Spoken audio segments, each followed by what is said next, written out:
Castle Combo. Hello. Hi, we're Luke and Alex from Love Board Games, and welcome to our review of this tiny little card game called Castle Combo. We picked this up at UKGE, which seems to be everything we're reviewing at the moment because we bought so many games. But we quite liked it. Yeah, it was really easy to pick up. Simple rules. So easy to pick up because it's so small. Yes. Sorry. But also very fun to play. Yes. I really enjoyed it. Alex particularly likes the cute artwork on there. If you want to have a look. Yeah. See, all just a bit odd to me, but he likes it. So, What shall we say gameplay? Yeah. It's very simple. You have two different decks of cards. You have the villagers and you have the high court from the castle. The cards originally look that they have loads of information, but actually they don't. There are 5 different suits.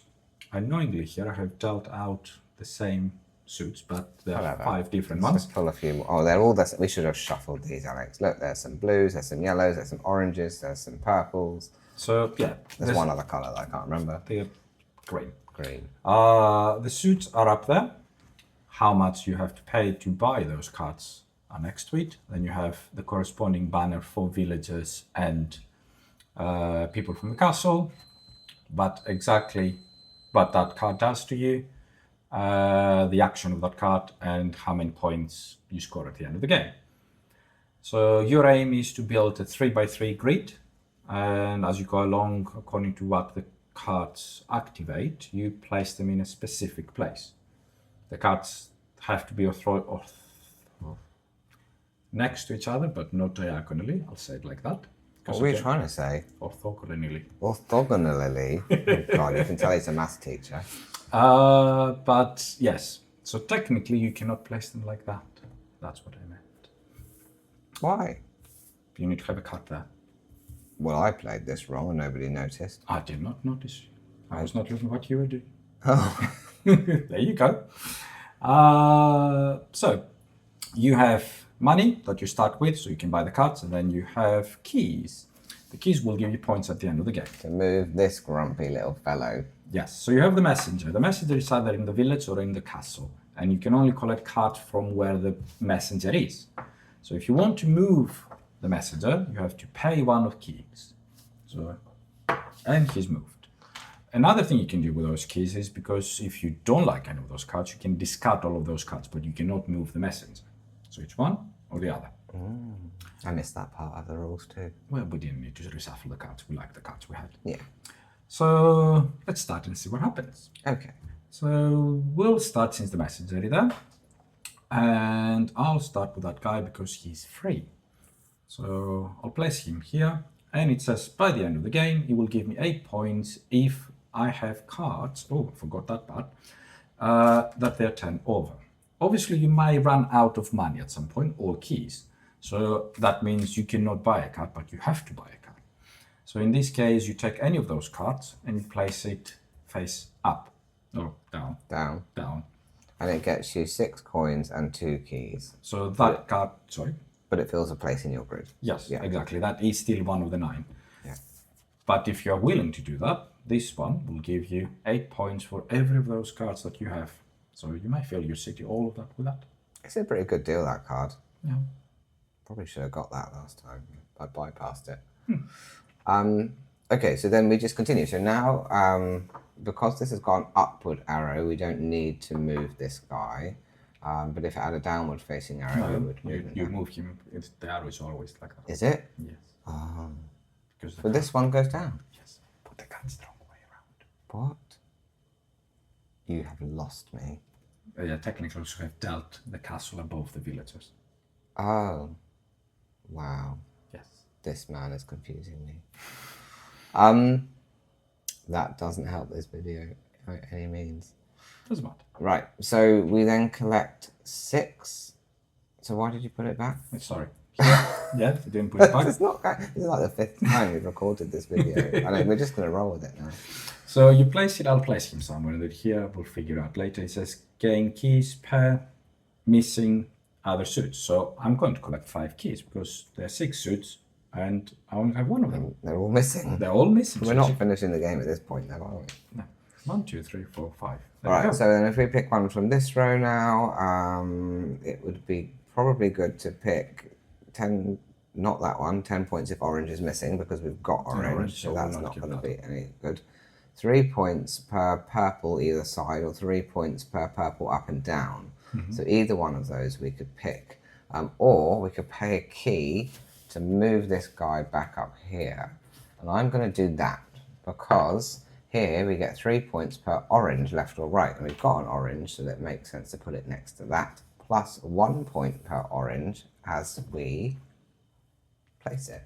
And technically 2 oranges, because that counts as well. Oh, yes, good thing yes. about this game. That's good, yes, it counts the one that you placed too. And that moves the messenger again, this card. And that would have cost me 3 to purchase. I don't have my own set of money, but, you know, let's just pretend I paid 3 for that, right? It moves again. Yeah. So that's how you carry on building. So yes, you will not go for that card since you already have oranges, because that will be pointless for you at the end of the game.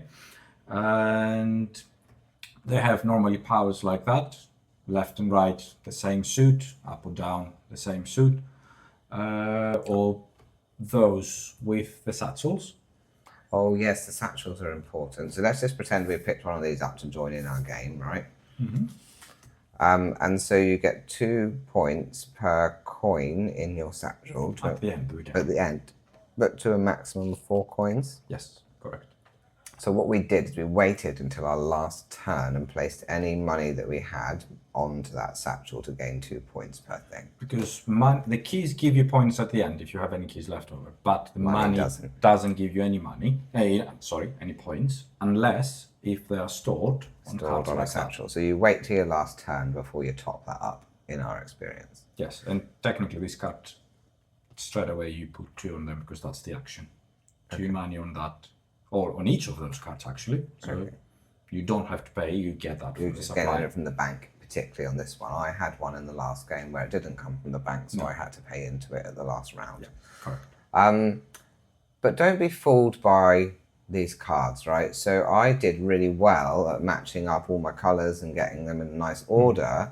But in that process, I spent all my keys, and subsequently I lost the game. Yes, because you couldn't necessarily collect the cards you needed. Wow, because keys get you points at the end, and Sarah won because she had like 200 freaking keys at the end. Yes, it did. And so don't just rely on the placements of the cards. It can get a bit strategic in that way. There are many factors to you gaining points at the end, so it's good to understand those and consider them. The other thing that worked particularly well for Sarah when she was playing was this card that we talked about earlier. When you turn one over, because she had the card that gave her the 8 points for every one of those that was turned over. So that was quite a high point scoring at the end as well. Yeah.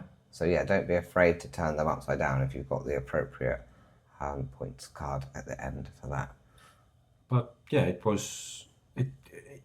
each one of us went for their own strategy, and I think if you play it again, we'll go for completely different strategies, because it depends on the deal of the cards. And our points are really far apart. If I remember, I can't remember. It wasn't something like I was 51 and you were 71, she was like 85 or something, but we all took different strategies. But it is a quick game. Technically, it's out of 9 rounds until you... It didn't take us more than 20-30 minutes. Oh, no, it didn't. It was a quick game. Yeah, it was all right. So, yeah, I would easily suggest that it's a nice game to end the night. Yes. All right, what are we rating it, Alex? I will not go 5, because that's where Dreamhouse and Everdell are, but definitely a 4.5. Because I like the combinations, hence the name of the game. Castle combo. Yes. Are there other ones in this collection? Are there other combos, or is this the only one? I don't know. That'd be interesting to find out. We should probably look that up. Catch Up Games is the company. I would give it 3.5. Okay. So we're going down to 4. Average of 4. Average of 4. There you go. Yeah. All right. I could have easily wanted that to start replacing Dreamhouse, but I don't think I can take that down. Don't know. Maybe. We might have overdone Dreamhouse a bit. It's our simple end of the night game. And so Alex is thinking, could we replace it with this? Possibly. We'll see on occasion. brain power you need for that. All right. Thank you so much for watching. You can rent this at loveboardgames.co.uk. So why don't you just go and do that and try it out for yourself and let us know what you think for your rating out of 5. Take care, everybody. Have a nice evening. Thank you very much. I say evening. We're recording this in the evening. It could be the morning when you're watching this. Who knows? Bye. Bye. Don't forget to subscribe at loveboardgames.co.uk for our online board game borrowing service, where we deliver board games straight to your door. You can borrow between 2 and 6 board games a month, and Simon is going to send you a pack of sweets.